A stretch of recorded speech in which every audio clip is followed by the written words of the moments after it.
Hello student,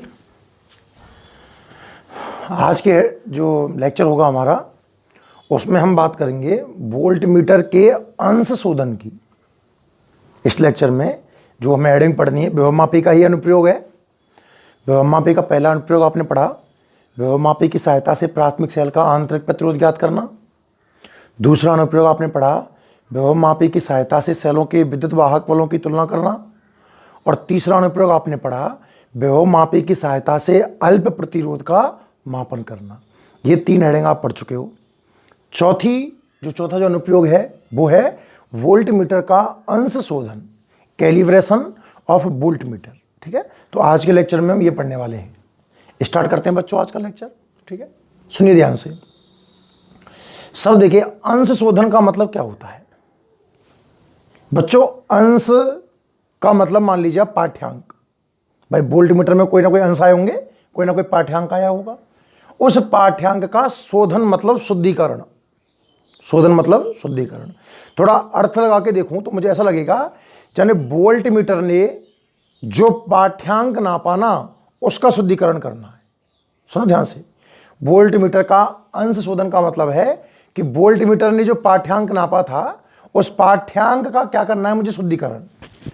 बच्चों इस chapter में जब मैंने आपको विभवमापी स्टार्ट किया था तो मैंने बताया था कि विभवमापी और वोल्ट मीटर में कौन श्रेष्ठ है, तो इसका आंसर था विभवमापी। क्यों? क्योंकि वोल्ट मीटर थोड़ा कम नापता है, मतलब त्रुटिपूर्ण नापता है।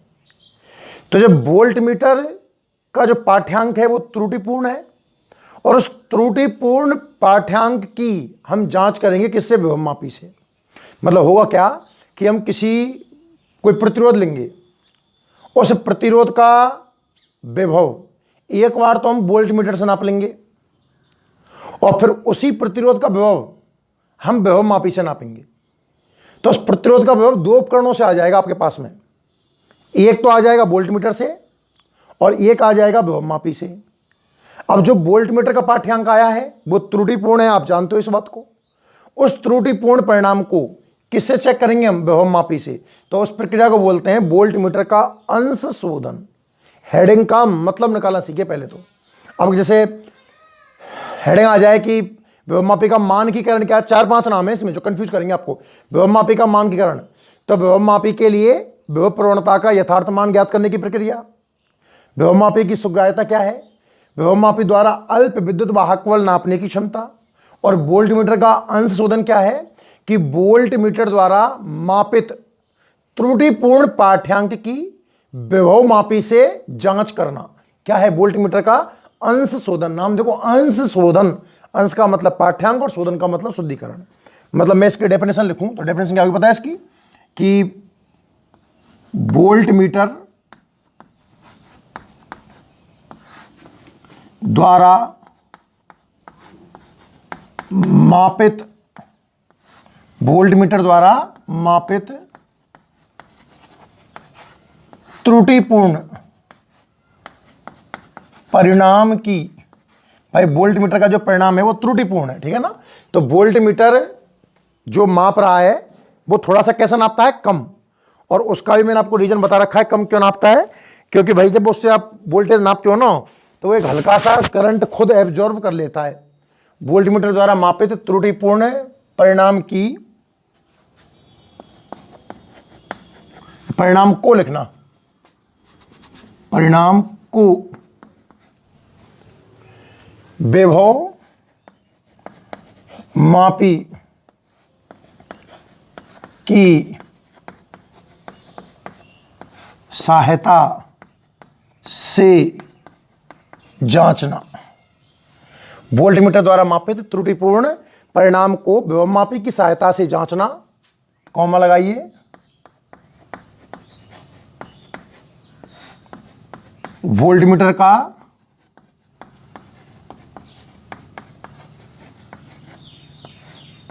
अंश शोधन कहलाती है। डेफिनेशन सबको समझ में आ चुकी होगी। अगली जो हेडिंग पढ़ेंगे हम बच्चों, थोड़ा इसमें एडजस्ट कर लेते हैं, वो पढ़ेंगे हम अमीटर का अंश शोधन। तो बिल्कुल डिक्टो लैंग्वेज कि अमीटर द्वारा, इस वोल्ट मीटर शब्द को हटाकर केवल अमीटर सेट कर देना। एज इट इज परिभाषा रहेगी कि अमीटर द्वारा मापित त्रुटिपूर्ण परिणाम को विभव मापी की सहायता से जांचना अमीटर का अंश शोधन कहलाता है। फिलहाल आपको ये हेडिंग सबको समझ में आ गई होगी। रटने का प्रयास मत करना, प्रयास करना कि हम समझें, ताकि इसी से हम आगे हेडिंग को बढ़ाएंगे भाई। वोल्ट मीटर का अंश शोधन, वोल्ट मीटर द्वारा मापित त्रुटिपूर्ण परिणाम को विभव मापी की सहायता से जांचना वोल्ट मीटर का अंश शोधन कहलाता है। ठीक है ना। बनावट की बात करेंगे, वही बात आ गई। अब भैया नाम अगर विभव मापी का आ गया है तो प्राथमिक परिपथ तो वही रहेगा जो हमेशा से रहता आया है। विभव मापी में कुछ भी हेडिंग हो, प्राथमिक परिपथ आपने कभी नहीं बदला। ना तो मैंने विभव मापी बनावट क्रियाविधि में बदला, ना मानकीकरण में बदला, ना किसी भी अनुप्रयोग में मैं चेंज नहीं कर रहा हूं, एज इट इज बना रहा हूं।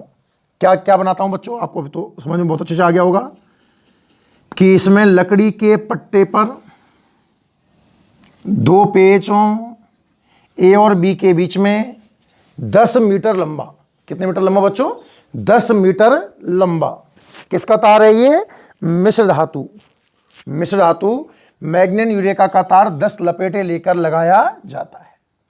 तार मिश्र धातु का ही क्यों है, क्योंकि इसकी प्रतिरोधकता उच्च होती है, प्रतिरोध ताप गुणांक निम्न होता है। क्या आप इसकी जगह तांबे का तार काम में ले सकते हो, नहीं ले सकते। क्यों नहीं ले सकते, क्योंकि तांबे के लिए प्रतिरोधकता निम्न और प्रतिरोध ताप गुणांक उच्च होता है। तार की लंबाई 10 मीटर क्यों ली गई है, सुग्राह्यता बढ़ाने के लिए। क्या तार को काटकर आधा नहीं कर सकते, क्या कर सकते हैं, उससे क्या होगा, सुग्राह्यता कम हो जाएगी।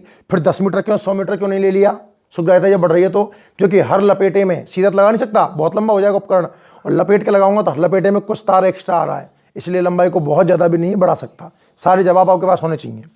लकड़ी के पट्टे पर दो पेच ए और बी के बीच में 10 मीटर लंबा मिश्र धातु का तार 10 लपेटे लेकर लगाया जाता है। इसके नीचे लंबाई पढ़ने के लिए स्केल की व्यवस्था रहती है। क्लियर है। प्राथमिक परिपथ बनाने के लिए बैटरी, ये पॉजिटिव और ये नेगेटिव, इसका नाम दे देंगे हम ईपी। कुंजी के, और यहां क्या, धारा नियंत्रक RH चित्रानुसार जोड़ा रहता है। प्राथमिक परिपथ की कहानी उम्मीद है आप सबको समझ में आ गई होगी भाई, है ना। ये तो हो गया हमारा प्राथमिक परिपथ, जिसमें मुझे नहीं लगता कि किसी बच्चे को यहां तक कोई समस्या भी आई होगी। बस ऐसा लग रहा होगा कि भाई टाइम पास चल रहा है, पुरानी हेडिंग है। वोल्ट मीटर का अंशोधन, मतलब वोल्ट मीटर द्वारा जो मान मापा त्रुटिपूर्ण, उसको विभव मापी से चेक कर रहे हैं बस। अब बात आती है द्वितीयक परिपथ की। बहुत ध्यान लगाना, पूरा फोकस बोर्ड के ऊपर होना चाहिए। द्वितीयक परिपथ हम सोचेंगे कि हमें करना क्या है, उसके हिसाब से मैं डिजाइन करूंगा, और उम्मीद है आप भी पूरा फोकस लगाएंगे अपना समझने के लिए। बच्चों सोचिए करना क्या है। वोल्ट मीटर का अंश शोधन, मतलब परिपथ में पहली बात तो वोल्ट मीटर होना जरूरी है। आप सोचो, जब वोल्ट मीटर ही नहीं होगा भाई तो अंश शोधन किसका करोगे। अरे बारात में दूल्हे का होना तो कम से कम कंपलसरी है ना। जब आप अंश शोधन वोल्ट मीटर का कर रहे हो और परिपथ में मान लो वोल्ट मीटर ही नहीं है, तो भैया आप वोल्ट मीटर का पाठ्यांक कहां से लेके आओगे, है ना। तो पहले तो मुझे क्या चाहिए, वोल्ट मीटर। अच्छा बच्चों, वोल्ट मीटर परिपथ में हमेशा प्रतिरोध के समांतर क्रम में जोड़ा होता है। 10th क्लास तक आपने ऐसे बहुत सर्किट बनाए होंगे। देखो ऐसे आप ऐसा एक प्रतिरोध बना दिया करते थे, और इस प्रतिरोध के समांतर क्रम में क्या जोड़ते थे, वोल्ट मीटर। हेडिंग क्या पढ़ रहा हूं अपने आप समझ में आएगा, चीजों को आप तो अर्थ समझिए खाली। हेडिंग क्या पढ़नी है बच्चों, वोल्ट मीटर का अंशोधन। तो परिपथ में वोल्ट मीटर का होना कंपलसरी है। वोल्ट मीटर कहां जुड़ा होता है बच्चों, प्रतिरोध के समांतर क्रम में। इसका मतलब द्वितीयक परिपथ में पहले तो आप एक प्रतिरोध लोगे, शायद जितना मैं समझ पा रहा हूं। द्वितीयक परिपथ में सबसे पहले तो आप क्या लोगे, एक प्रतिरोध। तो मैंने प्रतिरोध की जगह तो बच्चों RV ले लिया। RV जानते हो ना, पुराना जानकारी है तो हमारा। RV का मतलब है बच्चों रेजिस्टेंस बॉक्स। RV का मतलब है प्रतिरोध बॉक्स, याद है ना। प्रतिरोध बॉक्स क्या करता है बच्चों, ये एक ज्ञात प्रतिरोध की तरह व्यवहार करेगा। मतलब इसमें 2 ओम 3 ओम 4 ओम इच्छा अनुसार प्रतिरोध चेंज कर सकते हो। RV क्या है, RV एक प्रतिरोध ही, आप ये समझो ज्ञात मान का प्रतिरोध है जिससे आप इच्छा अनुसार चेंज कर सकते हो। तो मुझे वोल्ट मीटर का अंशोधन करना था, तो मुझे वोल्ट मीटर चाहिए था। तो मैंने सोचना स्टार्ट किया कि यार वोल्ट मीटर तो प्रतिरोध के समांतर क्रम में जुड़ा होता है, मतलब मुझे क्या चाहिए बच्चों, पहले प्रतिरोध। तो मैंने प्रतिरोध के लिए प्रतिरोध बॉक्स ले लिया, ये लो। और इस प्रतिरोध के समांतर क्रम में क्या लगा देना है, वोल्ट मीटर। ये लो इस डिजाइन से लगा दो, कैसे भी लगा दो, कोई फर्क नहीं पड़ रहा। यहां तक कहानी समझ में आई। द्वितीयक परिपथ बनाने के लिए आपने एक प्रतिरोध बॉक्स लिया, उसके समांतर क्रम में क्या जोड़ दिया, वोल्ट मीटर। अब सोचो बच्चों, भाई इसका वोल्टेज तो आप तब नाप पाओगे ना जब करंट बहेगा। जब भी प्रतिरोध आ जाए उसके लिए करंट जरूर चाहिएगा। तो प्राथमिक परिपथ की बैटरी तो खाली प्राथमिक परिपथ में ही करंट आ सकती है। यह द्वितीयक परिपथ बनने जा रहा है और प्रतिरोध और आ गया तो तुरंत दिमाग में आ जाना चाहिए साहब बैटरी तो लगानी पड़ेगी। बिल्कुल लगानी पड़ेगी साहब। तो इसमें क्या लगा दीजिएगा बच्चों, एक बैटरी, ई डैश कह दूं, ई डैश प्लस माइनस, बैटरी है तो संग में फिर कुंजी चलेगी, K2 कह दूं, इसको K1 कह दूं, और संग में धारा नियंत्रक यहीं जोड़ दो।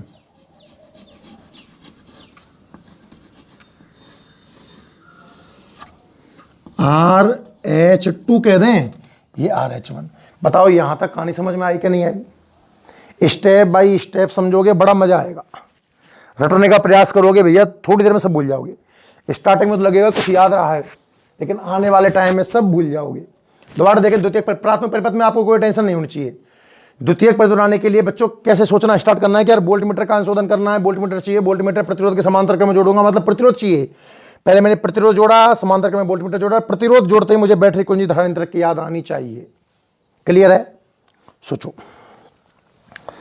इस प्रतिरोध का वोल्टेज नापना है एक तरीके से। तो जैसे कुंजी को ऑन करूंगा, वोल्ट मीटर अपना काम तुरंत कर देगा, क्योंकि वोल्ट मीटर के लिए कोई लंबाई वगैरह जरूरत नहीं है। आप जैसे इस कुंजी को ऑन करोगे, ये वोल्ट मीटर कुछ ना कुछ पाठ्यांक आपको दे देगा। मान लो 3 वोल्ट दे दिया इसने, तो वोल्ट मीटर से तो मान निकल के आ गया। अब अंशोधन की परिभाषा में क्या लिखा है कि वोल्ट मीटर ने जो मान मापा है त्रुटिपूर्ण, उसे किसे चेक करना है, विभव मापी से। मतलब मुझे 2 वैल्यू चाहिए बच्चों, एक तो वोल्ट मीटर की और एक विभव मापी की। तो वोल्ट मीटर ने तो बस कुंजी K2 ऑन करते ही वोल्ट मीटर का मान आ जाएगा। अब मुझे इस प्रतिरोध को किससे और नापना है, विभव मापी से। तो विभव मापी से नापने के लिए मुझे संतुलन लंबाई चाहिएगी। देखो 2 श्रेणी इसमें, उच्च विभव वाला और निम्न विभव वाला। उच्च विभव वाले को अगर मैं जॉकी से कनेक्ट करूंगा तो करंट ही नहीं घुसा भी तो इसमें, अरे पहले करंट घुसना जरूरी है ना। तो यहां से करंट घुसा तो इस सिरे को आप जोड़िए, मतलब इस सिरे को प्रतिरोध बॉक्स का निम्न विभव वाला सिरा मुझे कहां कनेक्ट करना है, आगे धारा मापी से होते हुए। पर सोचो, जब ये नापेगा, विभव मापी कैसे नापती है, B बराबर XL। विभव मापी कैसे नापती है बच्चों, B बराबर XL। तो L तो आप निकाल लोगे, जरूरत X की पड़ेगी कि नहीं पड़ेगी, आप समझो ध्यान से। जब आपको इसका वोल्टेज विभव मापी से, वोल्ट मीटर तो इसका तुरंत नाप देगा भी। जब विभव मापी से नापना है तो आप B बराबर XL तो नापते हो विभव मापी से, L तो यहां से आ जाएगा, आपको तो वोल्टेज तो चाहिए, और L यहां से आ गया, तो जरूरत किसकी पड़ रही है बच्चों, X की। X क्या है, विभव प्रवणता। और याद करो, विभव प्रवणता में निकाल सकता हूं मानकीकरण से। मैंने मानकीकरण इसीलिए तो पढ़ाया था। मानकीकरण का मतलब क्या है बच्चों, विभव प्रवणता का मान ज्ञात करना। और आपको X के मान की जरूरत पड़ रही है, तो आप ऐसा करो, एक मानक सेल लो। सोचो ध्यान से, मानक सेल, ES स्टैंडर्ड सेल है ना, इसलिए इसका धनसरा ए से कनेक्ट कर दो और ऋणसरा द्विमार्गी कुंजी के टर्मिनल 1 से, ये सरा 3 से, और जो सरा नंबर 2 होगा बच्चों, उसका संबंध कहां, धारा मापी से होते हुए जॉकी से। ये सर्किट कंप्लीट। सोचना स्टार्ट करें। बहुत शानदार हेडिंग है भाई, बहुत ज्यादा शानदार है। पूरा दिमाग लगाओगे ना तो ढंग से समझ में आएगा। थोड़ा सा और सोचता हूं, देखो मैं, है ना, सुनिए ध्यान से। ये एक बार साफ करके आपको द्वितीयक परिपथ की कहानी तो और सुनाता हूं मैं ना। क्या करना है अपने को, देखिए,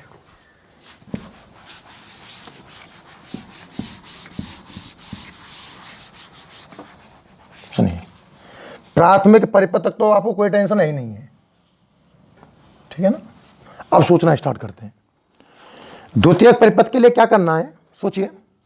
करने क्या जा रहे हो आप, वोल्ट मीटर का अंश शोधन।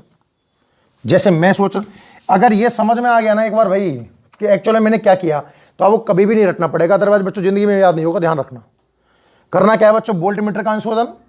अब दिमाग को इतनी बात आ चुकी है सर कि 2 पाठ्यांक चाहिए, एक तो वोल्ट मीटर का और एक विभव मापी का, ठीक है ना। प्रतिरोध लेना पड़ेगा इसके लिए आपको। तो द्वितीयक परिपथ बनाने के लिए बच्चों सबसे पहले आपने क्या लिया, एक आरबी प्रतिरोध बॉक्स। एक्चुअल में तो ये प्रतिरोध ही है एक तरीके से, हाँ है ना। प्रतिरोध बॉक्स के समांतर क्रम में क्या जोड़ दिया आपने, वोल्ट मीटर। ये समझ में आया, क्योंकि आपको वोल्ट मीटर का पाठ्यांक चाहिए और वोल्ट मीटर प्रतिरोध के समांतर क्रम में ही जुड़ता है। प्रतिरोध है तो भैया आपने एक बैटरी जोड़ दी, एक आपने कुंजी जोड़ दी, और इसके संग में ये पुरानी बातें हैं, प्रतिरोध का मापन करना सिखा रखा है आपको मैंने, उसमें कहानी डीपली सुनाई है। जैसे प्रतिरोध का नाम आ जाए तो ये सेटअप आपको लगाना ही पड़ेगा। उसको K1 नाम दिया है तो इसको K2 नाम दे दो, इसको RH2 नाम दे दो, इसको E' नाम दे दो। ये सारी कहानियां समझ में आ गई होंगी शायद। अब आपको दो पाठ्यांक चाहिए, ठीक है ना। तो वोल्ट मीटर अपना काम कर देगा, वोल्ट मीटर की आपको टेंशन लेने की कतई आवश्यकता नहीं है ना। आपको मान नापना है विभवमापी का। पाठ्यांक किसका नापना है, विभवमापी का। तो विभवमापी का नापने के लिए बच्चों आपने क्या किया, इसका निम्न विभव वाला सिरा यहां कहीं जोड़ दिया, देखते हैं क्या है। पर विभवमापी पाठ्यांक नापती है B बराबर XL। जरूरत आपको X की होगी, और X निकालने का तरीका है मानकीकरण। तो हमने एक मानक सेल लिया ES, ये प्लस और ये माइनस।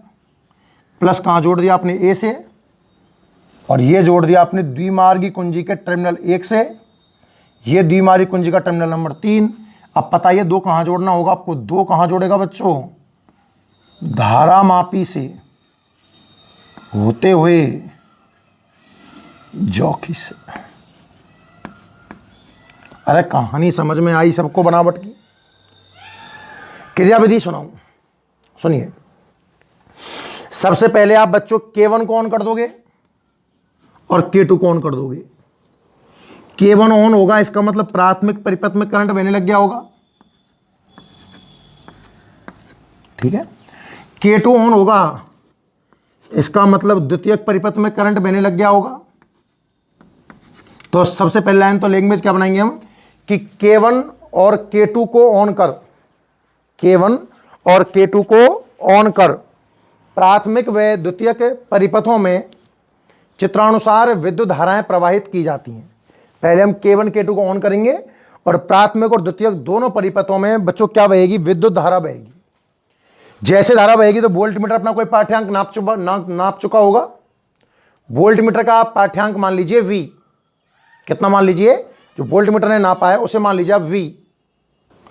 तो जब आपने कुंजियां ऑन की ना K1 K2, तो वोल्ट मीटर का पाठ्यांक आप कुछ भी मान लीजिए, V मान लीजिए। अब आपको चाहिए बच्चों विभवमापी का पाठ्यांक। तो विभवमापी के पाठ्यांक के लिए सबसे पहले मैं द्विमार्गी कुंजी को टर्मिनल 1 और 2 के मध्य लगाऊंगा। पहले K1 K2 ऑन की, प्राथमिक द्वितीय परिपथों में चित्रानुसार धारा बहने लग गई। मान लो वोल्ट मीटर का पाठ्यांक है V, कुछ तो रहा होगा ना, लिख दूं इस बात को, ये लो कि वोल्ट मीटर का पाठ्यांक V है, माना कुछ तो आया होगा ना। अब आपको चाहिए बच्चों विभवमापी का पाठ्यांक। तो आपने द्विमार्गी कुंजी को टर्मिनल 1 और 2 के मध्य लगाया और आप संतुलन लंबाई प्राप्त करोगे। स्टैंडर्ड सेल है, संतुलन लंबाई आप L0 मान लीजिए, स्टैंडर्ड केस में मैं L0 मान देता हूं ना। तो क्या जो ES रहा होगा वो XL0 रहा होगा। द्विमार्गी कुंजी को 1 और 2 के मध्य जोड़कर संतुलन लंबाई प्राप्त की जाती है। माना लंबाई L0 है तो ES बराबर XL0 समझ में आ गया। यहां से आप X निकाल लीजिए, कितना, ES अपॉन L0। ये समझ में आ गया होगा शायद आपको, सही है ना। अब इस द्विमार्गी कुंजी को 1 और 2 के बीच में से हटाकर कहां लगाना होगा, 2 और 3 के बीच में। तभी तो इसको डैश डैश बनाया जाता है भाई, परमानेंट कनेक्शन नहीं है ये। जब 2 और 3 के बीच में लगाओगे तो वापस लंबाई प्राप्त करोगे। अब तो इसी का वोल्टेज नपेगा ना, तो लंबाई मान लो L आई, कितनी आई, L। तो जो विभवमापी है, विभवमापी का पाठ्यांक क्या मैं V डैश मान लूं, V डैश, तो ये आएगा XL, और इसमें X की वैल्यू जमा दो ऊपर से, कितनी, ES upon L0 into L। पहले आपने क्या किया, दोबारा देखना, K1 K2 ऑन करी, K1 K2 ऑन करते ही वोल्ट मीटर का अपना कोई पाठ्यांक आ गया होगा। वोल्ट मीटर का पाठ्यांक बच्चों में कितना मान रहा हूं, V, ठीक है ना।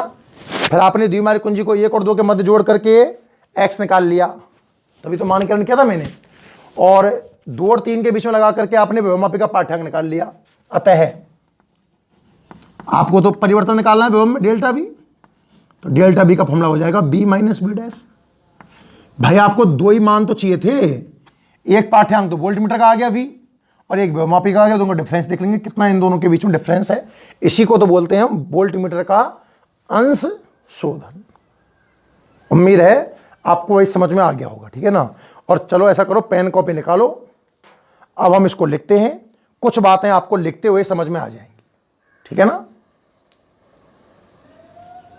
ठीक है भाई, तो आप हेडिंग लिखिए सबसे पहले तो, वोल्ट मीटर का अंश शोधन। सबसे पहले आप पेन को बिठाओ अपने अब और हेडिंग डाल दो, वोल्ट मीटर का अंश शोधन, calibration of volt meter, volt meter का अंश शोधन। ठीक है भाई, लिखो चलो, पहले तो आप इसकी डेफिनेशन लिखो। देखो, वोल्ट मीटर द्वारा मापित, वोल्ट मीटर द्वारा मापित त्रुटिपूर्ण परिणाम को, वोल्ट मीटर द्वारा मापित त्रुटिपूर्ण परिणाम को विभवमापी की सहायता से जांचना।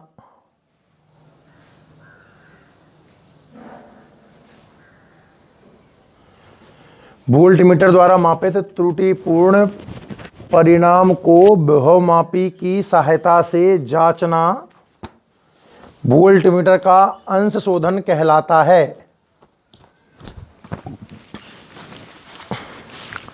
वोल्ट मीटर द्वारा मापित त्रुटिपूर्ण परिणाम को विभवमापी की सहायता से जांचना वोल्ट मीटर का अंश शोधन, कैलिब्रेशन कहलाता है। वोल्ट मीटर द्वारा मापित त्रुटिपूर्ण परिणाम को विभवमापी से जांचना वोल्ट मीटर का अंश शोधन कहलाता है। लिख लिए सब? चलो हेडिंग लिखिए अब आप, बनावट। पहले बनावट लिखेंगे जैसे हमने डायग्राम बनाया उसके अकॉर्डिंग, और फिर लिखेंगे बच्चों इसकी क्रियाविधि। तो सबसे पहले आप लिखिएगा हेडिंग बनावट, ठीक है। और ये सुंदर सा डायग्राम बनाओ बहुत ढंग से।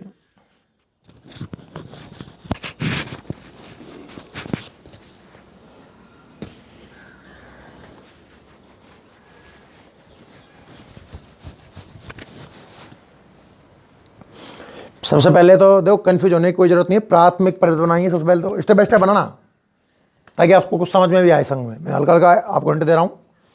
सबसे पहले फर्स्ट ऑफ ऑल आप एक प्राथमिक परिपथ डिजाइन कर दीजिए जैसे आप करते आए हो, फिर थोड़ा गैप देना, बीच में कुछ बनेगा। इसलिए वोल्ट मीटर का अंश शोधन है, मतलब वोल्ट मीटर जोड़ना है तो वोल्ट मीटर प्रतिरोध के समांतर क्रम में होगा, मतलब प्रतिरोध, प्रतिरोध मतलब आर भी जोड़ दीजिए आप एक,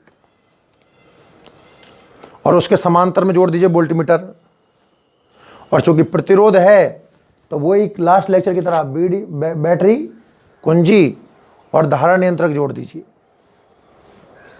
इतना आपको समझ में आ जाएगा एक बार में। फिर आपको भैया वोल्ट मीटर का पाठ्यांक तो कोई ना कोई आ ही जाएगा, विभवमापी का पाठ्यांक चाहिए। विभवमापी कैसे नापती है, V बराबर XL, तो जरूरत आपको X की होगी, इसलिए आपने मानकीकरण कर दिया आपकी बार। मान XL ले लो, धनसरा A से ऋणसरा टर्मिनल 1 से कनेक्ट कर दो। फिर RV का निम्न प्रतिरोध वाला, निम्न विभव वाला सरा, निम्न क्यों समझ गए ना, क्योंकि उच्च जोड़ देंगे तो करंट रेजिस्टेंस में घुसेगा ही नहीं, फिर तो काम का ही नहीं इसका मतलब। 3 से कनेक्ट कर दो। और दो बच्चों धारा मापी से होते हुए जॉकी से लगा दीजिए। समझ रहे होंगे आप ना। बढ़िया सुंदर खूबसूरत डायग्राम बनाओ लोग, सब करंट वरंट सब समझ में आ जाने चाहिए। बोलूं आगे? जो बच्चे पीछे रह गए हैं वो स्क्रीन पॉज करके फिर अपना डायग्राम बना लीजिए। अब मैं इसकी लैंग्वेज बोलता हूं। लिखो भाई, पहले तो वही प्राथमिक वाली कहानी लिख दो। लिखो, इसमें लकड़ी के पट्टे पर, इसमें लकड़ी के पट्टे पर दो पेचों कैपिटल ए तथा कैपिटल बी के मध्य, इसमें लकड़ी के पट्टे पर दो पेचों कैपिटल ए तथा कैपिटल बी के मध्य 10 मीटर लंबा, लकड़ी के पट्टे पर पेचों कैपिटल ए और कैपिटल बी के मध्य 10 मीटर लंबा मिश्र धातु का तार 10 लपेटे लेकर लगाया जाता है। इसमें लकड़ी के पट्टे पर दो पेचों कैपिटल ए तथा कैपिटल बी के मध्य 10 मीटर लंबा मिश्र धातु का तार 10 लपेटे लेकर लगाया जाता है, जिसकी लंबाई पढ़ने के लिए स्केल की व्यवस्था होती है। लकड़ी के पट्टे पर दो पेचों कैपिटल ए तथा कैपिटल बी के मध्य 10 मीटर लंबा मिश्र धातु का तार 10 लपेटे लेकर लगाया जाता है, जिसकी लंबाई पढ़ने के लिए स्केल की व्यवस्था होती है। स्केल की व्यवस्था होती है। ठीक है, ये तो हुई प्राथमिक परिपथ की कहानी। सॉरी, अभी तो बच रहा है। व्यवस्था होती है। प्राथमिक परिपथ बनाने के लिए लिख दीजिए, प्राथमिक परिपथ बनाने के लिए बैटरी ईपी कॉमा कुंजी K1 तथा धारा नियंत्रक RH1 चित्रानुसार जुड़े रहते हैं। प्राथमिक परिपथ बनाने के लिए बैटरी ईपी कॉमा कुंजी K1 तथा धारा नियंत्रक RH1 चित्रानुसार जुड़े रहते हैं। ये कहानी तो थी भैया कॉमन, यहाँ तक तो सब हमेशा लिखाई है हमने, खैर लिख चुके हो सब। आगे लिखो, लिखो द्वितीयक परिपथ बनाने के लिए जैसे जैसे मैंने सोचा बिल्कुल उसी ट्यून में लिखाऊंगा। द्वितीयक परिपथ बनाने के लिए, द्वितीयक परिपथ बनाने के लिए प्रतिरोध बॉक्स के समांतर क्रम में वोल्टमीटर जोड़ा जाता है। द्वितीयक परिपथ बनाने के लिए प्रतिरोध बॉक्स के समांतर क्रम में वोल्टमीटर जोड़ा जाता है।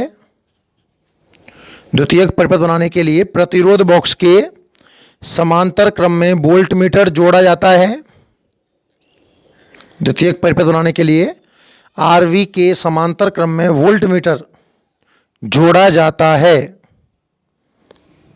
जोड़ा जाता है तथा इसमें धारा प्रवाह के लिए, भैया आरबी मतलब कोई प्रतिरोध है तो करंट भी तो माना है। इसमें धारा प्रवाह के लिए बैटरी ई डैश, द्वितीयक परिपथ बनाने के लिए आरवी के समांतर क्रम में वोल्टमीटर जोड़ा जाता है। तथा इसमें धारा प्रवाह के लिए बैटरी ई डैश कॉमा कुंजी K2 तथा धारा नियंत्रक RH2 चित्रानुसार जुड़े होते हैं। द्वितीयक परिपथ बनाने के लिए RV के समांतर क्रम में वोल्टमीटर जुड़ा होता है और इसमें धारा प्रवाह के लिए बैटरी ई डैश कुंजी K2 तथा धारा नियंत्रक RH2 चित्रानुसार जुड़े रहते हैं। यहां तक कहानी समझ में आ गई सबको। अब लिखो, अब आपको x ज्ञात करना होगा तो मानकीकरण करना होगा। तो लिखो, एक मानक सेल का, लिखो भाई, मानक सेल का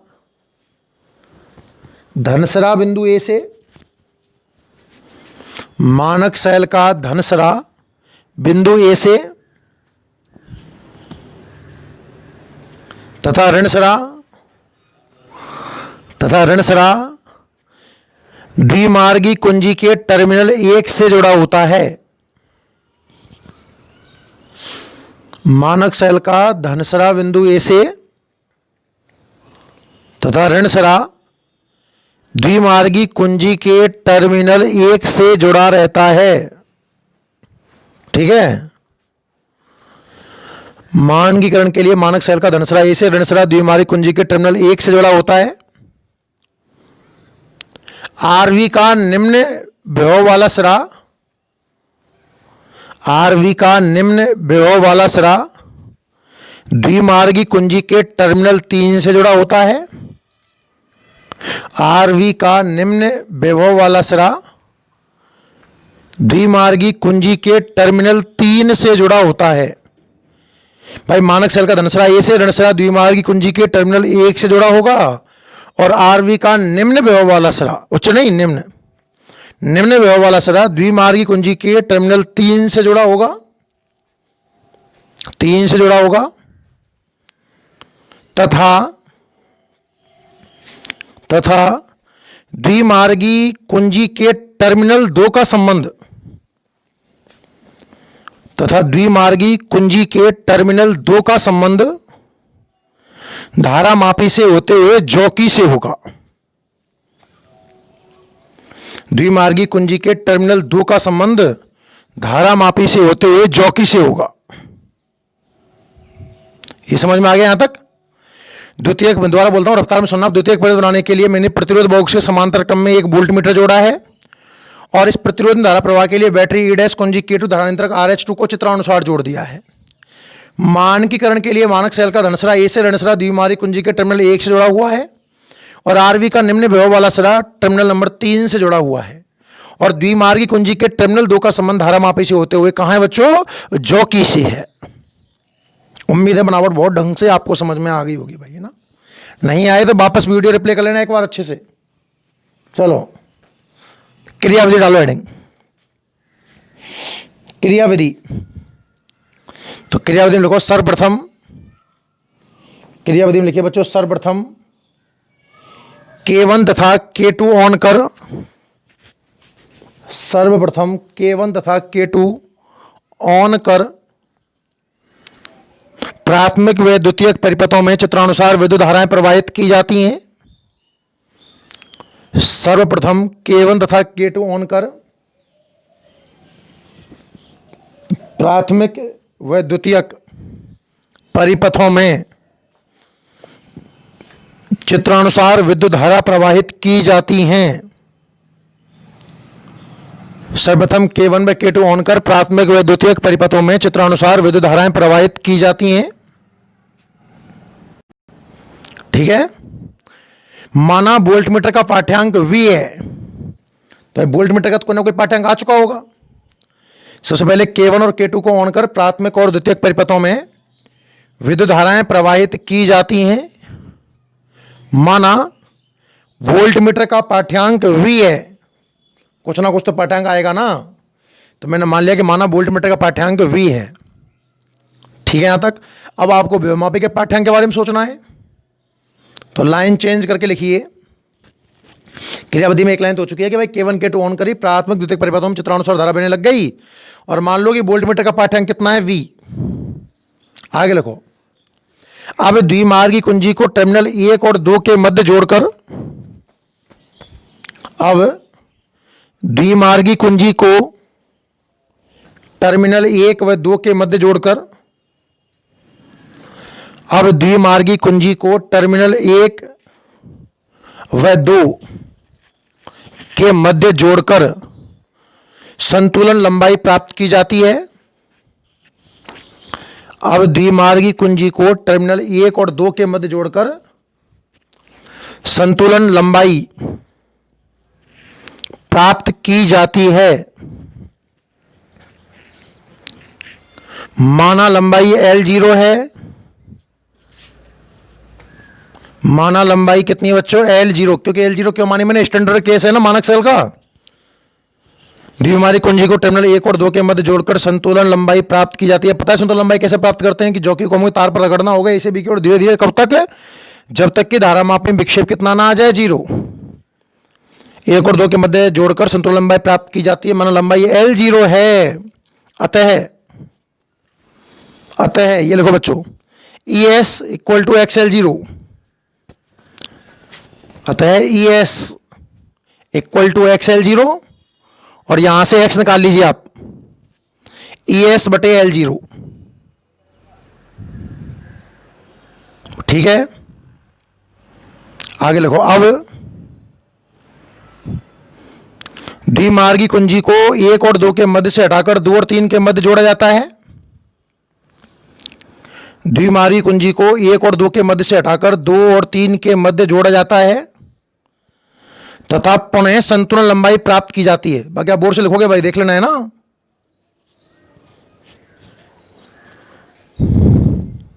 मैं बोल रहा हूं तो तक तो, फिर बाकी आप बोर्ड से लिख लेना बच्चा कुछ, है ना। द्विमार्गी कुंजी को टर्मिनल 1 और 2 के मध्य से हटाकर 2 और 3 के मध्य जोड़ा जाता है और पुनः संतुलन लंबाई प्राप्त की जाती है। माना लंबाई स्मॉल l है।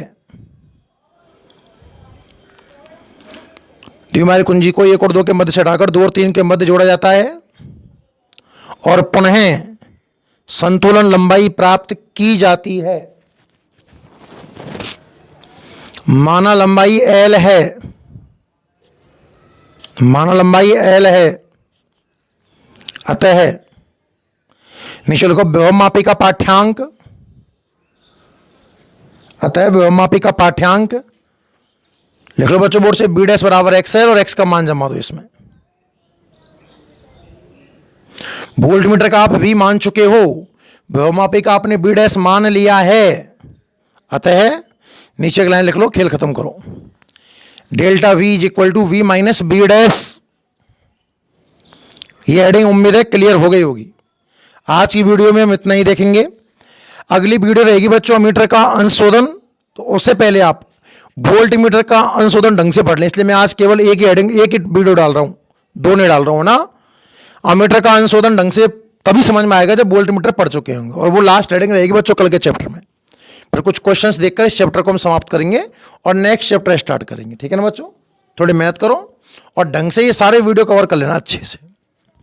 ठीक है, नोट कर लो बाकी आप बोर्ड से जो भी आपको अच्छा लग रहा हो। धन्यवाद।